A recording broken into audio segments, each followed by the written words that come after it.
Bonjour à tous. Jean-Hervé a déjà pas mal planté le décor.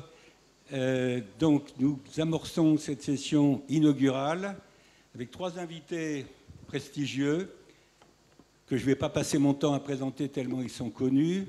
Christine Lagarde, donc, qui a une carte de membre permanent du Cercle des économistes et d'Aix-en-Provence.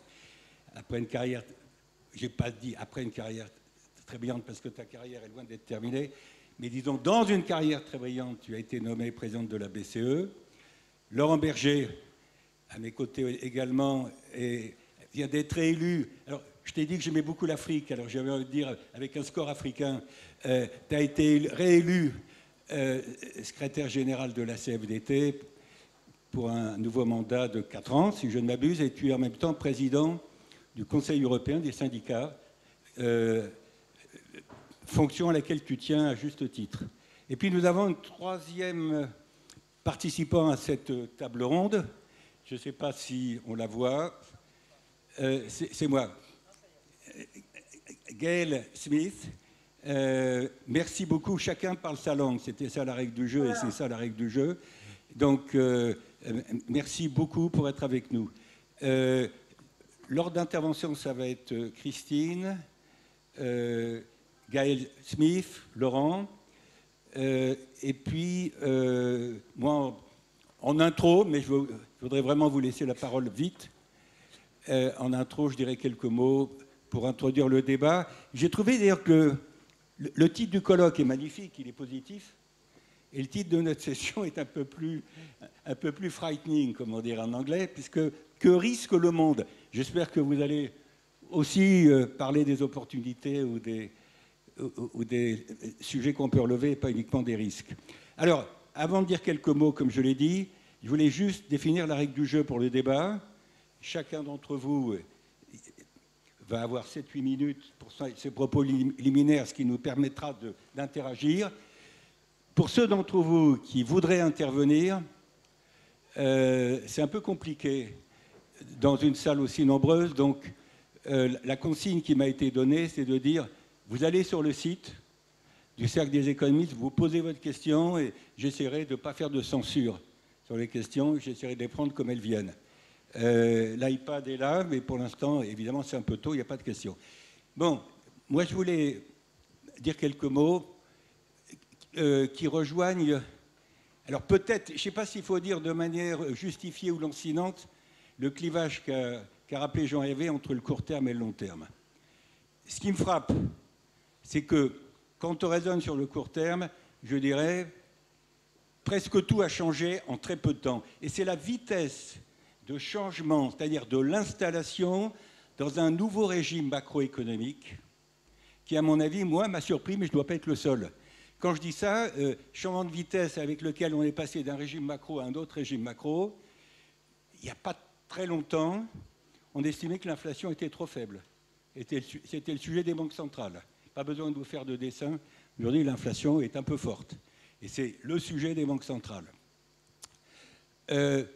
Deuxième exemple, fin 2021, je me souviens, quand on regardait fin 2021 les prévisions pour 2022, en France et dans la zone euro, on était 4-5% par an. Aujourd'hui, c'est divisé par 2. Les deux chocs, alors la pandémie qui n'est pas finie et l'Ukraine qui a commencé, si je puis dire, le 24 février, ces deux chocs sont là et qui font que, au lieu de se poser des problèmes de reprise et de poursuite de la reprise, parenthèse, une poursuite qui a été en 2021 et peut-être encore en 2022, en partie, à mon avis, une poursuite de rattrapage, après post-Covid, même si le Covid n'est pas fini, ben aujourd'hui, sur l'activité, on se demande si on n'est pas à la veille d'une récession aux États-Unis, au plan mondial, en Europe. Je ne dis pas qu'on y est. Je dis la question a changé. Troisième élément de changement dans ce que j'appelle le régime macro, les taux d'intérêt. Alors, c'est lié à l'inflation, évidemment, mais pendant 10 ans, 15 ans, on a vécu avec des taux d'intérêt très bas. Aujourd'hui, ils augmentent relativement vite, plus vite aux États-Unis qu'en Europe. Et aujourd'hui, les taux d'intérêt commencent à mordre sur un certain nombre d'emprunteurs, les États, mais pas que les États. Bon, ça, c'est... Tout a changé. Et en même temps, quand je la donne sur le long terme, j'ai envie de dire rien n'a changé. Rien n'a changé quand on regarde les dossiers structurels qu'on va évoquer durant ces 3 jours. Première remarque sur rien n'a changé, l'inflation, elle a commencé avant l'Ukraine. Et en 2021, il y avait déjà des réflexions là-dessus. Et je voudrais dire sur l'inflation que le choc sur les prix alimentaires me paraît plus dommageable et plus marquant pour l'économie mondiale que le choc énergétique, même si les deux sont importants. Je veux dire, quand les prix du pétrole et les prix de l'essence montent, ce n'est pas très sympa pour les consommateurs, mais en principe, on n'en meurt pas. Il y a une partie du monde, il y a une partie de l'Afrique, je pense à l'Égypte, je pense aux pays du Maghreb, qui souffrent directement de la flambée des prix alimentaires. Donc ça, la fragilité de l'Afrique ou des pays émergents, c'était vrai avant les chocs et ça reste vrai aujourd'hui. Bon, il y a deuxième chose qui n'a pas changé, le débat sur la fragmentation de la mondialisation. Je n'ai pas envie de parler de démondialisation parce que c'est allé trop vite en besogne, mais le débat sur la fragmentation avait été posé avant ces 2 chocs, avant le choc du Covid et avant le choc ukrainien. Alors il est accentué par ce débat et par ces chocs, avec 2 sujets, la fragmentation partielle de l'économie, elle se pose aujourd'hui à 2 niveaux, au plan mondial, et puis pour nous en Europe, il y a un débat sur lequel je ne sais pas si on reviendra, mais qui est dans l'air, dans l'actualité, ce qui se passe pour nous aujourd'hui dans la zone euro. Troisième élément qui me fait dire que rien n'a changé, je pense que les chocs qu'on a traversés depuis 2 ans n'ont pas amené de sérieux progrès dans ce qu'on appelle la gouvernance mondiale. Je n'ai pas tellement vu le G20 dans ces débats et dans ces chocs. J'ai vu un peu l'OMS, mais après coup plutôt qu'avant coup. L'ONU, bloquée pour des raisons que vous savez, veut dire, cette question de la gouvernance mondiale qu'on traite tous les ans ici, et qu'on va, à mon avis, retrouver, forcément, les chocs auraient pu nous conduire à faire des progrès. Pour l'instant, je ne veux pas préjuger de la suite, ce n'est pas le cas. Et puis, dernier élément, alors là, on est à la frontière entre ce qui change et ce qui ne change pas. Les 2 chocs dont je parle, dont nous parlons, la pandémie et le choc ukrainien, de la guerre en Ukraine, ont provoqué, j'allais dire heureusement, un sursaut de l'Europe. On le voit bien, l'Europe qui se retrouve sur les sujets énergie-climat, l'Europe qui amorce très timidement, j'allais dire une Europe de la défense, très timidement, l'Europe qui pose des problèmes de règles, de fonctionnement, unanimité, comment contourner l'unanimité. Bon, le sursaut, il est là. Le problème, c'est que ce sursaut pourrait être un feu de paille, une fois que les chocs ou ces chocs-là seront derrière nous. Donc, il faut vraiment essayer d'entretenir la flamme européenne. Je l'espère, mais comme économiste, j'évite de mélanger mes préférences et mes prévisions. C'est pour ça que j'en reste là. Merci à vous. Christine, à toi.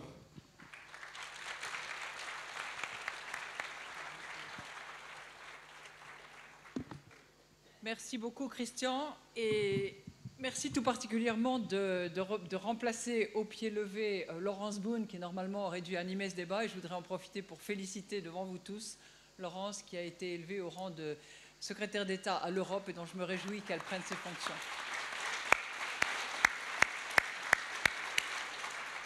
Elle est aussi membre du cercle des économistes, au passage, n'est-ce pas? Et j'espère qu'elle le restera.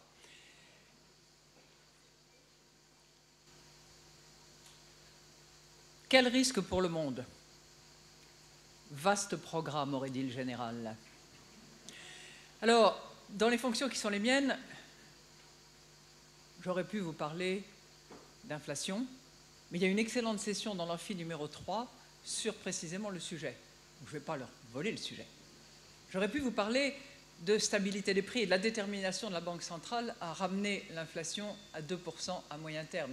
Mais je vous suggère vivement de lire un excellent papier dans les Échos d'aujourd'hui, et plus encore, la lettre adressée par mon collègue et ami François Villeroy de Galhau, membre également du Conseil des gouverneurs de la Banque centrale européenne, qui résume magnifiquement l'ensemble de ses positions. J'aurais pu vous parler de la politique monétaire en général et de la nécessité impérieuse d'en assurer la transmission. Tout cela occupe nos jours et nos nuits, Et je ne vais pas dévoiler l'ensemble de nos réflexions, au grand regret d'un certain nombre de ceux qui sont avides de petits papiers ou de grandes nouvelles. Et je pourrais essayer de vous parler des risques du monde, parce qu'en plus des situations de conflit, de violence, pas seulement en Ukraine, il faut arrêter d'être focalisé sur une seule zone du monde. Violence et conflits dans toutes les zones du monde, qui conjugués à la catastrophe climatique, à l'aggravation des inégalités, mettent en péril non seulement le bien-être, mais la subsistance de millions d'individus. Je vais me contenter tout simplement aujourd'hui de vous parler de 3 sujets qui, au titre de mes fonctions, sont parfois considérées comme un peu contingentes ou parallèles, mais qui ont une importance aussi en matière de politique monétaire. Ce sont des transformations auxquelles, Christian, tu viens de faire allusion, auxquelles Hervé a fait allusion et qui ont souvent animé nos débats. Je voudrais évoquer avec vous ce que j'appellerais la néo-mondialisation ou la réo-mondialisation. Je voudrais ensuite envisager la révolution numérique et enfin l'immense menace climatique à laquelle nous faisons face. Donc 3 sujets qui sont des risques majeurs, mais auxquels, dans l'esprit d'optimisme évoqué par Hervé lors de la préparation de cette conférence, dans cet esprit d'optimisme, je voudrais aussi identifier quelques pistes que l'on peut tenter de suivre pour répondre à ces défis qui nous sont posés. Donc, le premier sujet que je souhaite aborder, c'est celui de ce que j'appelle le nouvel âge de la mondialisation. J'ai passé une grande partie de ma vie dans des sphères dites mondialisées, comme ministre du Commerce extérieur de la France, comme directrice générale du Fonds monétaire international. La mondialisation, c'était un peu mon terrain de jeu. Et c'est avec beaucoup de tristesse que j'ai vu pendant des années le cycle de Doha, par exemple, s'effriter, se diluer, n'existait plus que dans le dernier paragraphe du communiqué du G20, comme une espèce de vœu fervent d'arriver à un résultat. Puis est arrivée une femme.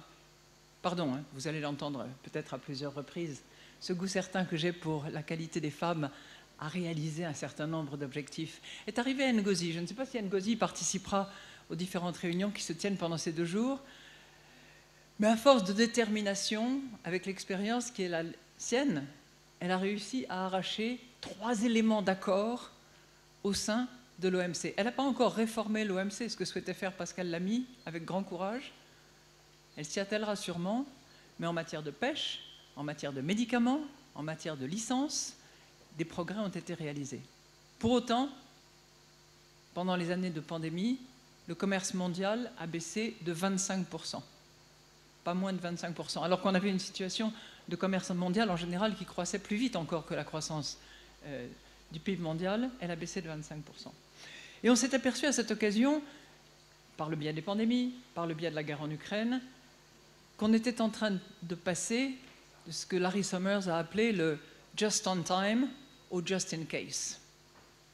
Et que de goulet d'étranglement en dépendance exclusive vis-à-vis d'un certain nombre de fournisseurs, en particulier en matière d'énergie, nos modèles étaient d'une grande vulnérabilité. Et moi, je pense qu'en face de cette situation qui nous a été révélée par les 2 dernières années, nous allons probablement évoluer non pas par une déglobalisation, non pas par une démondialisation. Un certain nombre de circuits sont en place, un certain nombre de modèles existent, mais seront probablement modifiés. Et nous passerons peut-être de ce qui a été longtemps la méthode de l'offshoring au friendshoring. Ça, c'est une proposition qui a été faite par Janet Yellen il y a environ 12 mois, reprise fortement par les Canadiens ensuite, qui consistera non plus à aller déplacer des sites de production sur des marchés extérieurs, mais à le faire avec des pays dont on a un certain nombre d'assurances qu'ils resteront des pays alliés. Je pense qu'on passera aussi des modes d'approvisionnement actuels peut-être à du friend shopping. Donc friend shopping, qui consistera à diversifier les sources d'approvisionnement et à éviter d'être dépendant de sources uniques. Et puis, le 3e point, le friend sharing, qui nous permettra, et je pense que l'Europe de ce point de vue est particulièrement bien placée, d'avoir une régionalisation plus avancée, plus développée. Pourquoi est-ce que je dis que l'Europe est bien située en la matière? Parce que tout simplement, l'Europe est la première zone du monde, encore à ce jour, en dépit des États-Unis, en dépit de la Chine, la première zone du monde à économie ouverte en termes de volume d'échange. Et parce que l'Europe est le premier fournisseur de 80 pays dans le monde. On a toujours tendance à oublier, à se mortifier, à se battre la coulpe à propos de l'Europe.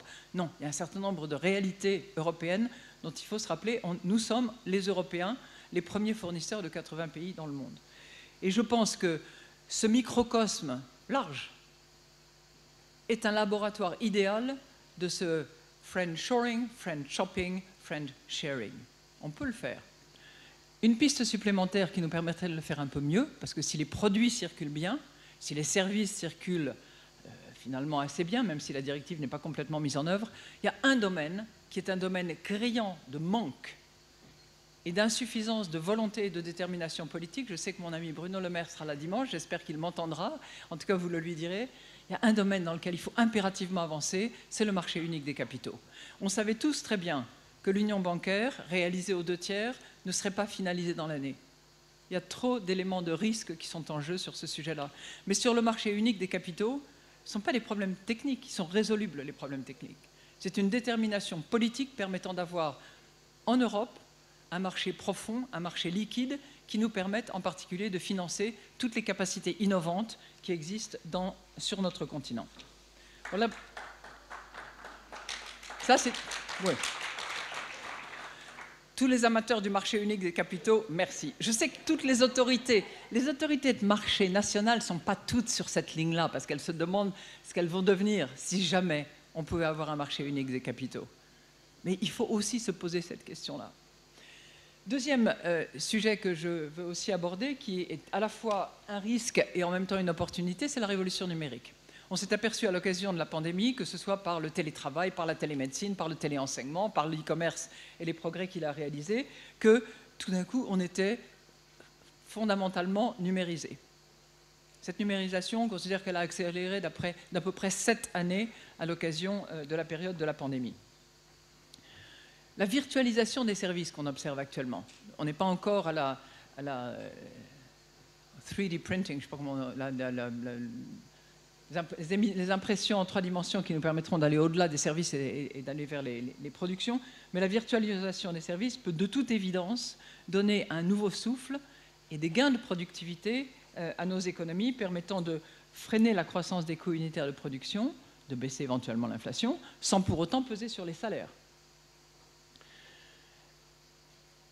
Autre avantage de cette révolution numérique, c'est qu'elle permettra aussi de lutter contre le troisième point que je vais évoquer ensuite, c'est-à-dire les effets du changement climatique. Le secteur numérique contribue à 2% des gaz à effet de serre. 2%. S'il est généralisé, bien mis en œuvre, il permettra de réduire de 20% les gaz à effet de serre. Donc c'est de toute évidence un secteur sur lequel nous devons avancer dans le cadre de la transformation de notre mix énergétique et de la lutte contre les effets du changement climatique. En face de quel obstacle se trouve-t-on? La plupart d'entre vous, vous le savez, vous le rencontrez au quotidien, c'est qu'on n'a pas la main-d'œuvre, on n'a pas la compétence, on n'a pas les talents suffisants pour permettre d'avancer dans le domaine d'une économie plus numérique. 70% des entreprises consultées aujourd'hui à l'échelle européenne disent qu'elles n'investissent pas, ou qu'elles investissent plus tard, ou qu'elles investissent peu, parce qu'elles manquent de talents et de compétences dans le domaine numérique. Donc ça suppose évidemment d'investir massivement dans la formation, toute catégorie. On n'a pas besoin d'être des médailles Fields mathématiques dont on a toutes les raisons de se féliciter, mais dans tous les domaines et sur toutes les échelles, il doit y avoir des transformations qui peuvent être mises en œuvre. Alors vous allez me dire, mais qu'est-ce que la BCE fait dans tout ça? Eh bien, la Banque centrale européenne, elle est aussi confrontée à cette question du numérique. Et c'est bien la raison pour laquelle, qu'il s'agisse de nos paiements, les paiements numériques entre les États membres et entre la zone euro et le reste du monde, on investit, on développe, on améliore ce qui doit être amélioré et nous sommes un certain nombre à demander à ce que ce mouvement s'accélère, premièrement. Deuxièmement, au sein de l'eurosystème, c'est-à-dire avec les 19 pays membres de la zone euro, nous avons décidé d'aller de l'avant en matière d'euro digital. C'est-à-dire qu'au lieu d'avoir des billets, des pièces, on avance vers un euro digital qui permettra à chacun d'entre nous, pas demain, mais au fur et à mesure que la numérisation de notre économie se répand, d'avoir cette monnaie numérique qui sera une monnaie qui préservera la souveraineté, qui est un des attributs fondamentaux de nos économies et de notre zone européenne, et qui permettra aussi d'avoir un étalon.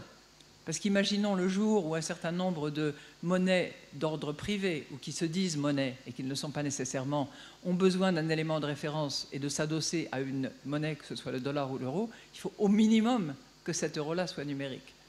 Donc voilà deux domaines dans lesquels nous avançons sur cette révolution numérique qui est en train d'intervenir sous nos yeux. Troisième et dernier volet que je voulais évoquer, c'est celui du plus grand défi du siècle, qui est celui du changement climatique.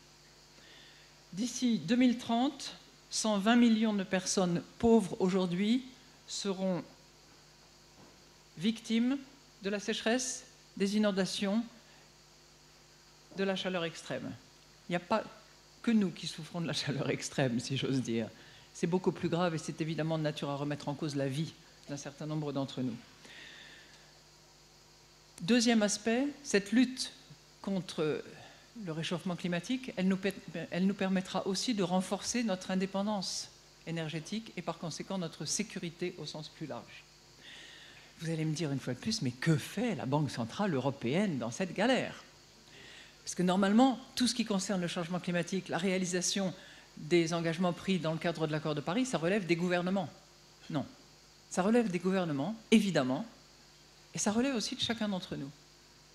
Et nous avons considéré au sein de la Banque centrale européenne et au sein de tout l'eurosystème, lorsque nous avons fait notre revue stratégique l'année dernière, que le changement climatique, dans le cadre de notre mandat, à notre place, dans les missions qui nous sont assignées, avait sa place.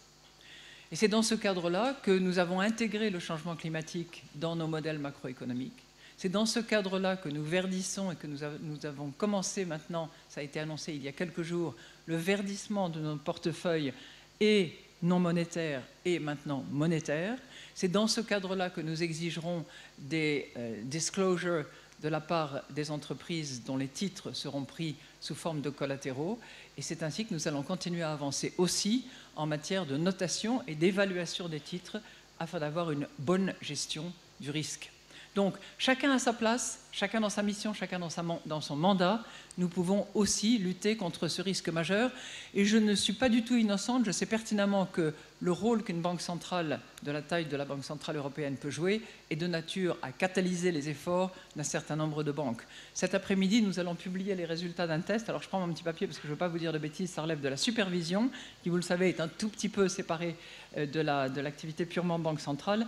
Mais nous allons publier cet après-midi les résultats du test de résistance prudentielle portant sur les risques climatiques des banques, dont on s'aperçoit que 3 banques sur 5 n'ont pas mis en place un cadre de test de résistance climatique et que seuls 20% des banques tiennent compte des risques climatiques lors de l'octroi de prêts. Alors ça ne va peut-être pas faire plaisir à beaucoup des banquiers qui sont présents dans la salle, mais si ça peut constituer juste une incitation à ce que la prochaine fois, ça soit un peu mieux comme résultat. Il ne s'agit pas de demander une augmentation du ratio des capitaux ou de modifier les accords de Bâle III. Il s'agit simplement de rappeler à chacun d'entre nous que là où nous sommes, nous devons et nous pouvons lutter contre cette troisième menace qui pèse sur nous. Voilà. J'ai quelques mots de conclusion, mais je vais épargner tout ça pour passer la parole.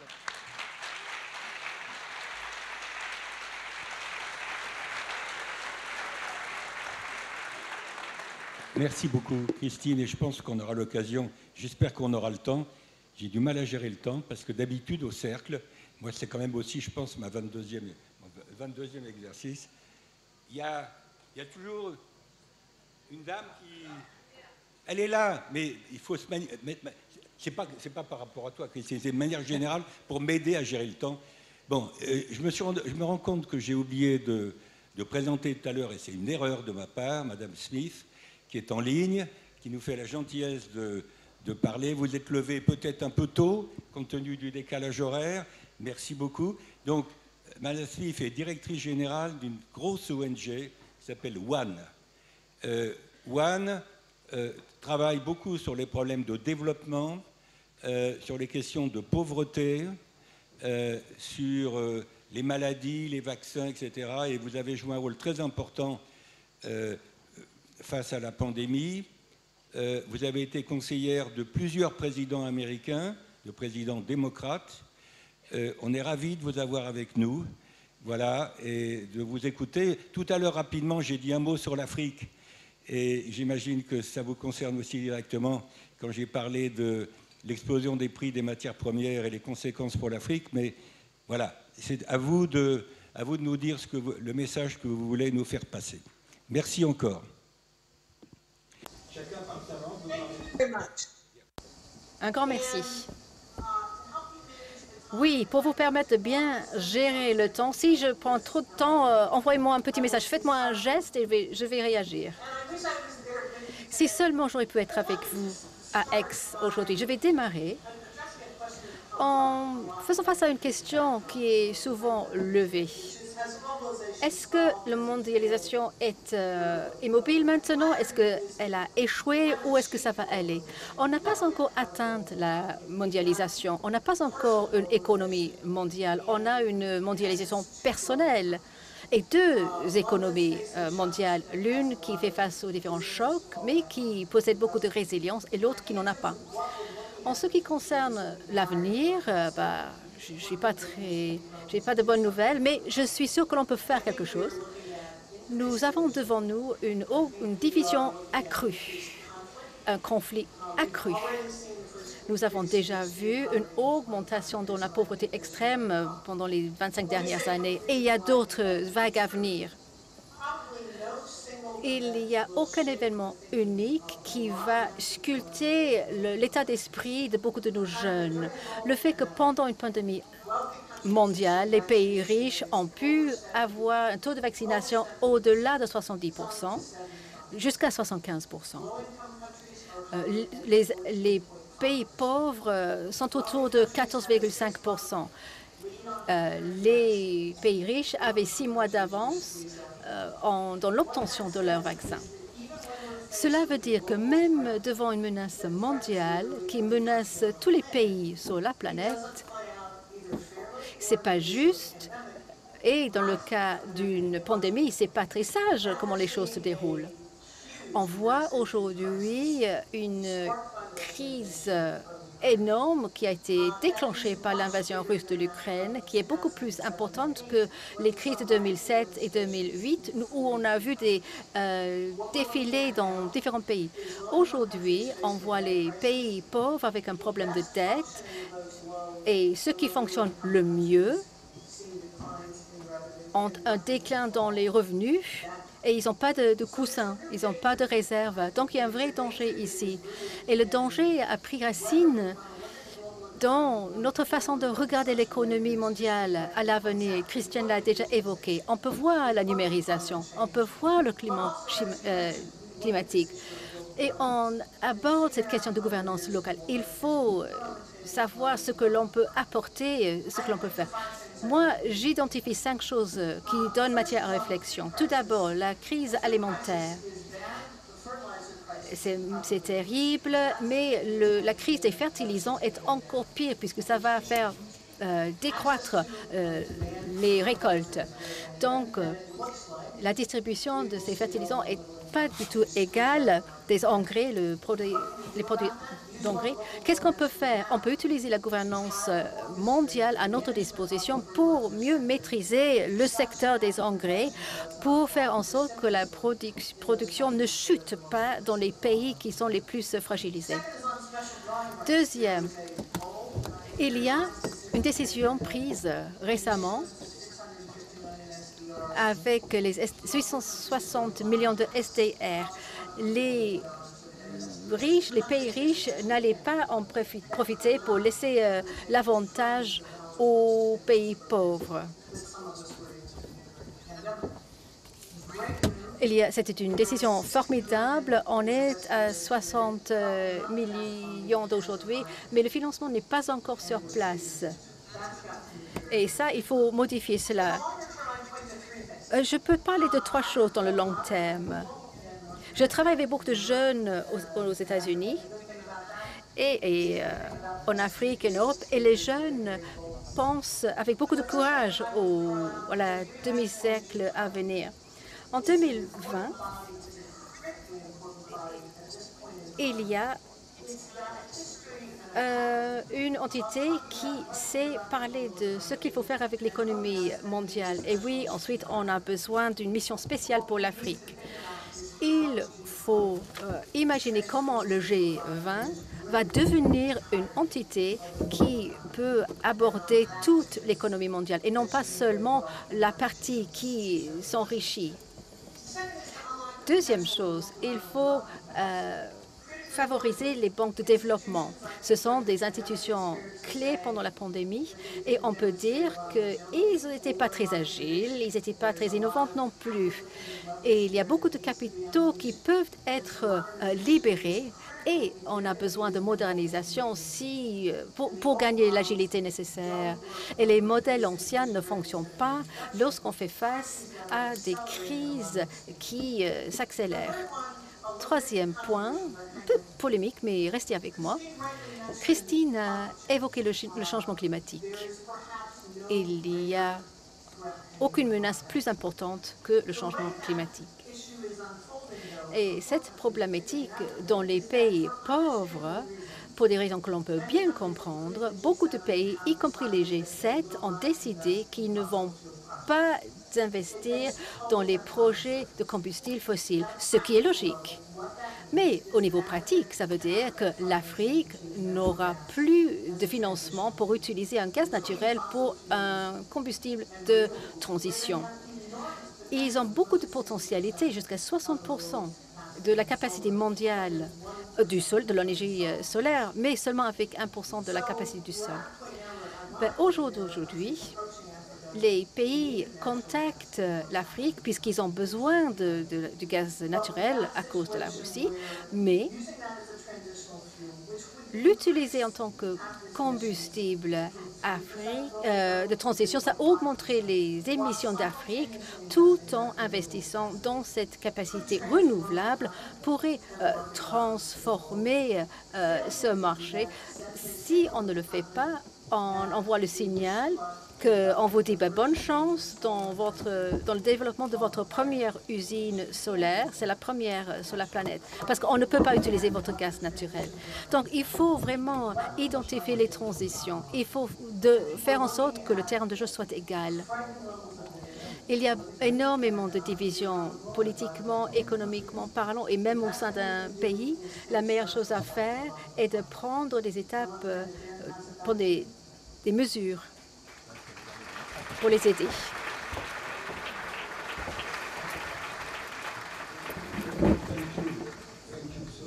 Merci beaucoup, Gaël. I guess that we will come back. Merci, Gaël. On reviendra sur certains de vos points dans le débat. Laurent Berger. Ouais, bonjour à toutes et à tous. Merci de l'invitation. C'est vrai que c'est une question un peu vaste. Alors, c'est normal. Hein, il va y avoir pendant 2 jours et demi des rétrécissements au bon sens du terme, c'est-à-dire de passer d'une vision globale à des visions plus concrètes et plus précises. Mais que risque le monde? Moi, je crois qu'il risque au moins 3 choses. Il risque de ne pas être capable de poser les bons diagnostics.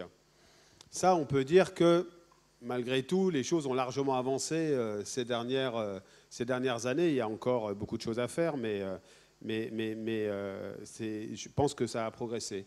Je pense que le deuxième élément, c'est de sacrifier au sens. Alors, ça veut dire quoi, sacrifier au sens? Ça veut dire, à un moment donné, il faut quand même que, au moins dans certaines parties du monde, on se reprécise en permanence c'est quoi la finalité de l'action publique, du commun, de ce qu'on veut faire ensemble, etc. Puis, troisième temps, c'est un élément temporel. Moi, je crains beaucoup dans cette période, je le dis franchement, qu'on sacrifie le moyen et long terme au court terme. Qu'on se dise, finalement, il y a tellement d'urgences, et il y en a énormément, que les plus faciles à résoudre, c'est celles qui peuvent avoir une solution rapide, et en laissant de côté un certain nombre de défis. Et moi, les 3 grands défis que je vois, qui sont incontournables et qui concernent toute la planète d'une certaine manière, c'est d'abord le défi climatique. S'il y a bien un sujet sur lequel le débat mondialisation ou démondialisation est idiot, c'est bien celui-ci. Hein. Ça se pose à tout le monde de la même manière et on est tous solidaires des uns des autres, dans nos bêtises comme dans nos actions.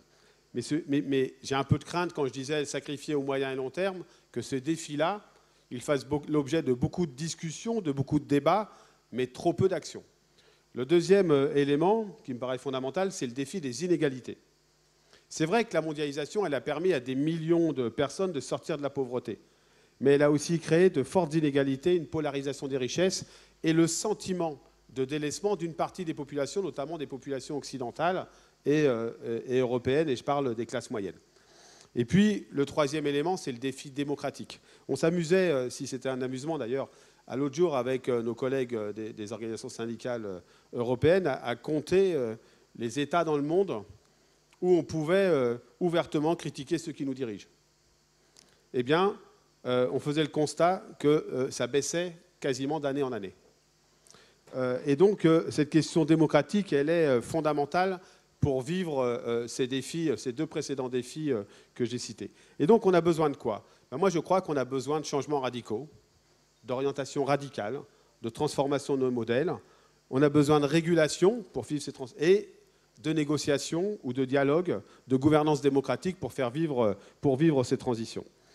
Et des régulations et des gouvernances qui permettent d'allier les enjeux qui sont devant nous. L'enjeu économique, personne ne le remet en cause, et qui est un peu aujourd'hui surdominant dans beaucoup de décisions qui sont prises, avec les enjeux écologiques, les enjeux sociaux et, je le répète, les enjeux démocratiques. Et là, quand on regarde le champ du possible, sans vouloir se désespérer, on se dit qu'on a au moins une opportunité qui s'appelle l'Europe. Et je crois, d'abord parce que dans les crises qui viennent de se passer, encore récentes, je crois que l'Europe a retrouvé de la vigueur. On peut la critiquer, hein. Moi je suis le président de la Confédération européenne des syndicats. Quand on n'est pas d'accord, on le dit. Mais enfin, il faut quand même reconnaître que, notamment dans le cadre de la crise sanitaire, et même dans ce qui vient de se passer, ce qui est en train de se passer malheureusement en Ukraine, il y a quand même, je ne parle pas du point de vue politique, mais d'autres points de vue du dynamisme européen. Mais je crois qu'elle doit aller plus loin dans ce rôle de régulateur. D'abord, elle doit aller plus loin dans sa capacité à se réformer en interne, à mener des projets en interne qui peuvent avoir du sens sur la mondialisation, qui peuvent peser sur le contenu de la mondialisation. Je pense évidemment à préserver son modèle social, qui est basé sur quoi? Qui est basé sur les protections sociales qui ont des modèles différents selon les pays européens et une action publique, des services publics dignes de ce nom. Et puis, je crois qu'elle doit pouvoir peser en exigeant, notamment, il y a un sujet qui me tient énormément à cœur dans cette période, qu'on n'a malheureusement pas pu faire aboutir sous la présidence française, mais qui va continuer, c'est le projet de directive sur le devoir de vigilance. Parce que si on veut peser sur la mondialisation, il faut peser sur les multinationales en leur disant vous avez un impératif économique, on le connaît, mais vous avez aussi un impératif environnemental, un impératif social que vous devez respecter. Et puis l'Europe, je crois, elle doit continuer de diffuser, dans un monde de plus en plus compliqué et parfois sans doute plus dangereux, à diffuser ce que sont ces valeurs. Moi, je pense aux échanges commerciaux. On s'est beaucoup battu ces 15 dernières années sur les traités commerciaux. On ne souligne jamais quand un traité commercial, comme ça vient d'être le cas, intègre des clauses miroirs, intègre la question sociale, intègre la question environnementale. Enfin, vous le disiez tout à l'heure, il y a des choses qui avancent, mais à chaque fois que ça avance, on oublie de le dire, quoi. Et donc, on finit par désespérer. Et donc, mais sur les échanges commerciaux, je crois que l'Europe, elle a un rôle central. Je crois que les choses sont là aussi bien parties, mais il faut aller plus loin. Il faut, je crois, aller plus loin aussi sur l'enjeu environnemental en allant plus loin sur le projet de taxe carbone aux frontières, hein. En dépassant les enjeux purement économiques et financiers. Ça nous mettra potentiellement en difficulté à certains moments. Mais moi, je ne crois pas du tout que les transitions, les transformations que nous devons faire ne nous mettent pas en difficulté à un moment donné. La question, c'est comment on gère ces difficultés, j'y reviendrai. Et puis, je crois, et c'est un peu ce que disait Gail tout à l'heure, c'est il y a un enjeu de solidarité. L'Europe, elle a un enjeu de solidarité à l'égard des pays les plus pauvres, et notamment à travers un fonds vert pour faire face aux enjeux climatiques. Vous savez, et je prendrai un autre angle, parfois très polémique, pour intégrer ça, on a beaucoup de débats dans nos sociétés, parfois posés de très mauvaise manière, très souvent d'ailleurs, sur les questions migratoires, etc. On est juste au tout début de ce qui va nous arriver si la question climatique va dans le mauvais sens, comme c'est parti, quoi. Et donc, si on n'aide pas les pays, et notamment l'Afrique, sur les enjeux climatiques, on sera passé à côté des enjeux. Et puis, je crois qu'il y a un sujet de partage des richesses. Ce sujet-là, il est devenu brûlant. Et moi, je vais m'inscrire dans ce que disait Christine Lagarde sur le fait de ne pas traiter de l'actualité. Et donc, je ne vous parle pas de l'inflation, des projets de loi nationaux, etc. Mais à un niveau planétaire comme à un niveau européen, comme à un niveau économique dans les entreprises, il y a un sujet de partage des richesses créées. Et ce partage des richesses, il est pour vivre dignement des rémunérations, de la rémunération issue du travail. Et donc, ça pose la question de l'équilibre entre les revenus du capital et les revenus du travail. Et, non, mais Roch, je ne te vise pas forcément. Et il y a un autre enjeu qui est celui de la répartition des richesses pour savoir ce qu'on consacre de façon juste à la création du commun et à la question des investissements dont nos sociétés ont besoin. Et vous parliez à juste titre des enjeux de formation, de compétences. L'enjeu de l'éducation dans le monde est un enjeu prioritaire. Et en Europe, en France, il faut qu'on se dise qu'est-ce qu'on y consacre comme moyen. Et au niveau international, c'est la même chose, même si évidemment, c'est beaucoup plus difficile. Et puis enfin, sur la question démocratique, moi je crois qu'on ne doit pas sous-estimer cette question-là. Je suis frappé, de plus en plus de gens ont le sentiment d'être dessaisis des enjeux qui les concernent. Ça ne crée pas de l'avenir. Et donc, je disais tout à l'heure, ces enjeux de transformation sont fondamentaux, ça exige des choix radicaux, ça exige aussi, et notamment sur la question climatique, qu'à chaque fois qu'il y a une transformation, et il y en aura beaucoup, elle soit négociée à tous les niveaux, à tous les échelons, et qu'on ne néglige pas l'échelon de la vie concrète, de là où on vit, de là où on travaille, etc. Si on loupe cette étape, parce qu'on va devoir faire face à des choix radicaux de transformation, en tout cas c'est mon souhait, si on loupe l'étape de la négociation, du dialogue, de la confrontation des idées pour le passer le mieux possible et pour que personne ne soit laissé au bord du chemin, on n'arrivera pas à le faire. Et là, pour le coup, on aura de quoi ne pas être très optimiste. Et la question, elle n'est pas tellement l'optimisme ou le pessimisme. Gramsci disait, il faut avoir le pessimisme de l'intelligence et l'optimisme de l'action. Moi, je crois vraiment que sur les défis du monde, on est à la croisée d'un chemin sur l'action.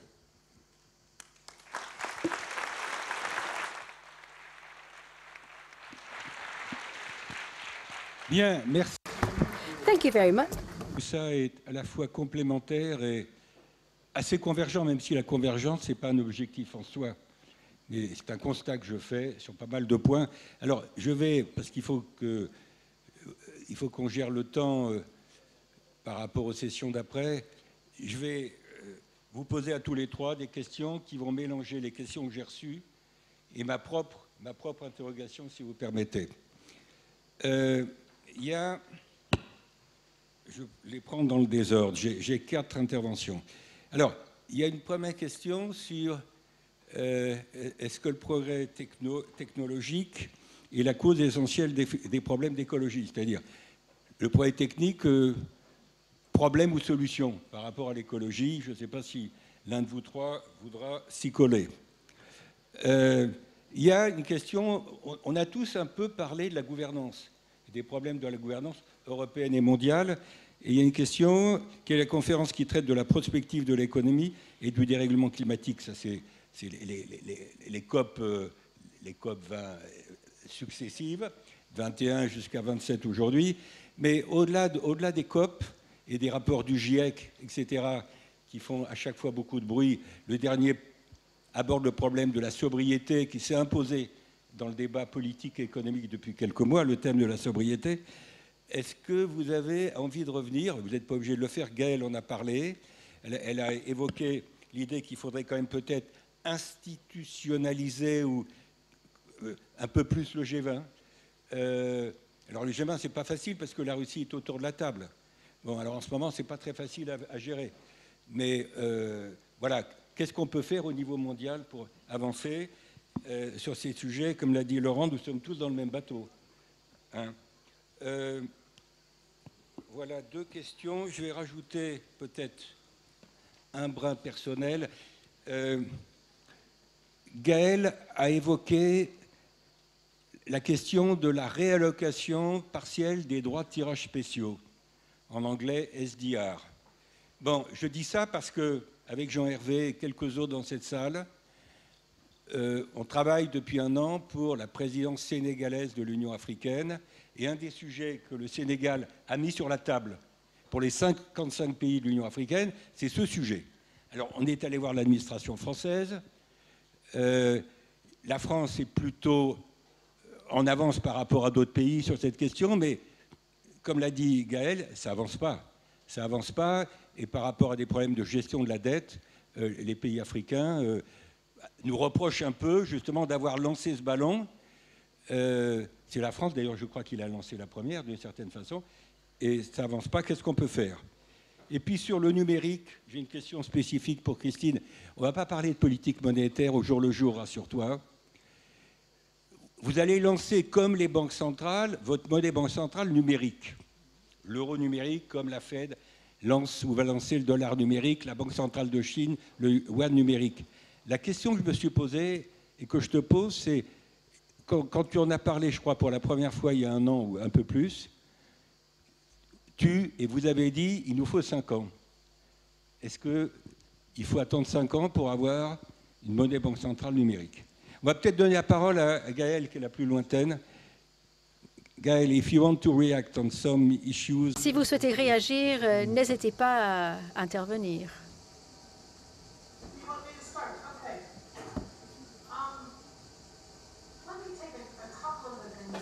Je vais relever 2 points que vous avez évoqués sur la gouvernance, puisque c'est très important avec ces SDR.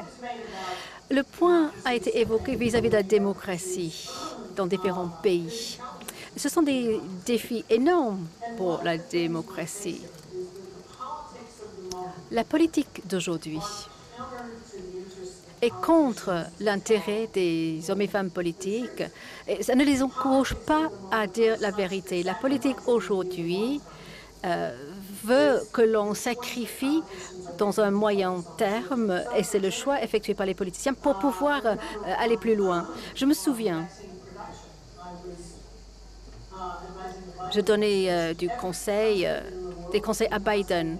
Tous les pays du monde venaient nous voir pour demander une usine pour produire les vaccins. Comme Christine l'a évoqué, le commerce a reculé. Ces tendances sont dangereuses dans les longs termes et le moyen terme. Dans le court terme, c'est très avantageux politiquement parlant. Moi, je ne suis pas économiste. Je suis entourée de beaucoup d'économistes aujourd'hui à ce forum. Les économistes peuvent identifier les risques à long terme de certaines décisions politiques, mais aussi les avantages dans les courts, moyens et long termes. Il y a certains choix faits aujourd'hui qui font sens aujourd'hui, mais qui sont désavantageux dans le long terme pour plusieurs pays, y compris les pays les plus riches. Donc, je trouve ça très utile lorsqu'il faut faire une analyse. Il faut identifier les différences positives qui peuvent être faites. Ça, c'est le premier point. En ce qui concerne la gouvernance mondiale, il y a le moins de confiance dans les institutions mondiales que jamais. J'ai jamais vu ça avant. Et il y a 2 raisons. La responsabilisation. Il y a beaucoup de données qui démontrent que ceux qui ont confiance dans les institutions, la confiance augmente avec une transparence qui mène vers la responsabilisation. Et les citoyens doivent le faire aussi. Plus on a de transparence, plus on a de responsabilisation. Mais il faut aussi rafraîchir certaines de ces institutions. Elles ont été construites il y a des lustres. Il faut les réimaginer pour l'avenir et ces conversations doivent démarrer aujourd'hui. On commence à parler de différentes choses, mais il faut aller plus loin, il faut aller plus en avant. Moi, j'entends ce que vous dites vis-à-vis de la Russie et le G20. Moi, je crois que le G20 devrait être le G30 pour diluer la Russie. Donc, on fait venir davantage de voix autour de la table. Je ne vais pas aborder la question de la technologie, puisque ma réponse est au milieu. C'est et un avantage et un désavantage. Il y a certains défis que la technologie avance plus vite que nous.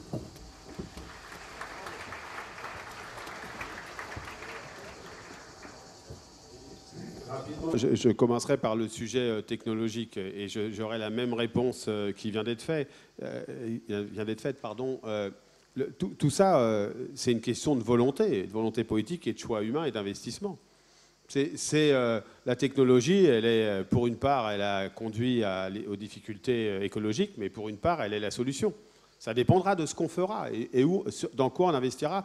Madame Christine Lagarde a dit, ça dépendra aussi de quelles seront les conditions d'investissement demain. Et il faut qu'on aille vers davantage d'investissement dans la transition écologique, dans l'investissement dans de la technologie qui permet de le faire. Donc, moi je ne crois pas du tout qu'il y aurait des choix qui seraient imposés à l'humanité quelque part. Ça sera les femmes et les hommes qui demain dirigeront, qui dirigent aujourd'hui, qui doivent faire les choix conséquents. Et c'est ça dont il est question finalement, plutôt que de chercher la solution. C'est d'abord une volonté radicale d'essayer d'éviter le mur qui se présente à nous, notamment sur la question climatique. Et puis, sur la question des institutions internationales, il y en a au moins une qu'on maîtrise un peu plus que les autres. C'est l'Europe.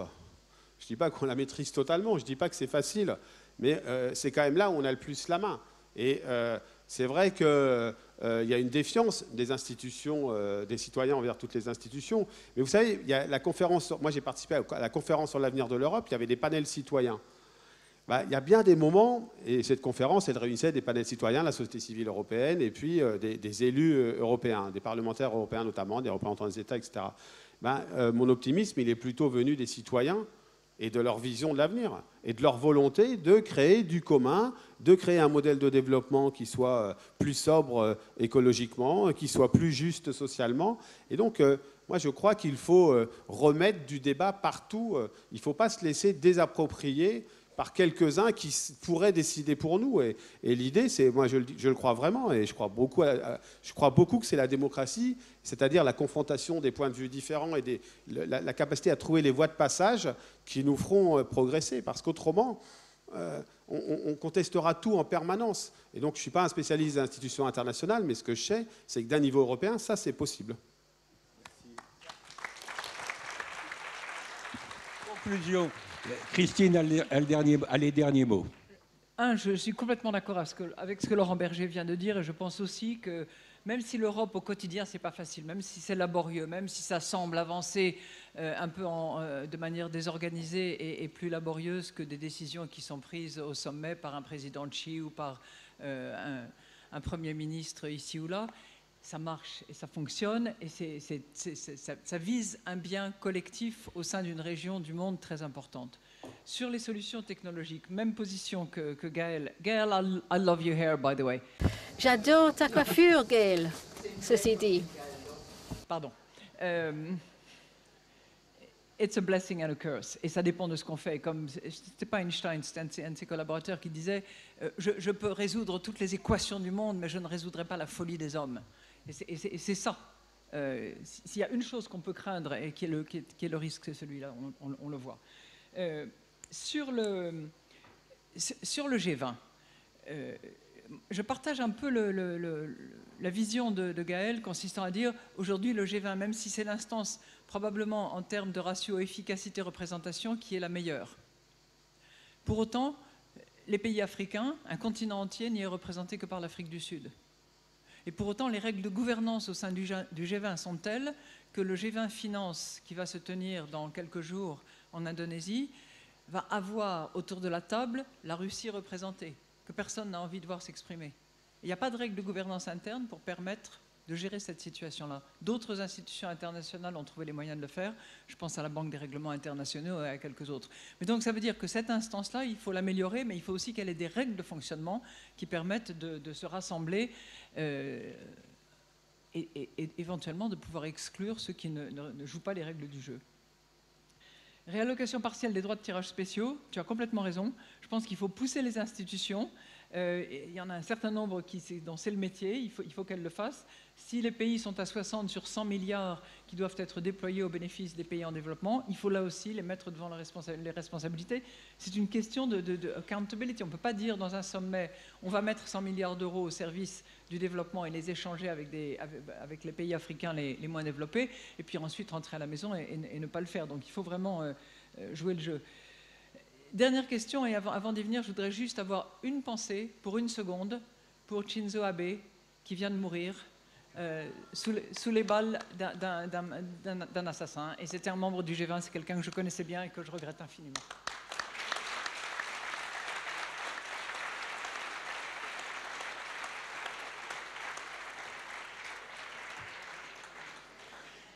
Quand on parle de démocratie, ça passe aussi par le respect du dialogue, des oppositions, des désaccords qui ne sont pas nécessairement réglés par la violence. Dernier point, puisque tu m'as interrogé sur les monnaies numériques. Il faut savoir que la monnaie numérique la plus avancée à ce jour, sauf quelques tout petits États qui... le $100 aux Bahamas par exemple, mais le pays qui est le plus avancé aujourd'hui et qui pour autant n'est resté qu'à l'état de pilote, c'est la PBOC, c'est-à-dire la Banque centrale de Chine. Eux ont démarré il y a environ 9 ans. Ils sont en train de réaliser un projet pilote qui évidemment à l'échelle de la Chine porte sur des millions d'habitants, mais ce sont les plus... Les deuxièmes les plus avancés, c'est l'Union européenne, c'est l'eurosystème. Et là aussi, ce n'est pas d'un fonctionnement archi facile, hein. On est 19 banques centrales autour de la table, on avance tous ensemble, les collaborateurs les plus compétents dans ces matières travaillent ensemble, et tu me demandais si on serait prêt 5 ans après l'annonce qu'on a faite en début 21. J'ai bon espoir qu'on y soit, oui. Ce n'est pas encore définitif parce que le Conseil des gouverneurs devra donner un feu vert définitif et le choix de la technologie sera important à ce moment-là, mais on sera au rendez-vous, et je pense que c'est indispensable que nous soyons prêts. À défaut, on continuera à avoir des moyens de paiement qui seront, pour l'essentiel, PayPal, des moyens de cartes de règlement qui seront Visa et Mastercard, et on sera là en train de pleurer avec nos beaux yeux d'Européens sans avoir ni un euro digital, ni un système de paiement européen qui fonctionne. Donc j'appelle de mes voeux et l'un et l'autre. Voilà, merci. Bien. Merci à vous trois, merci à Gaël qui était en distanciel, merci à vous deux, et merci à vous tous pour votre écoute et les quelques questions.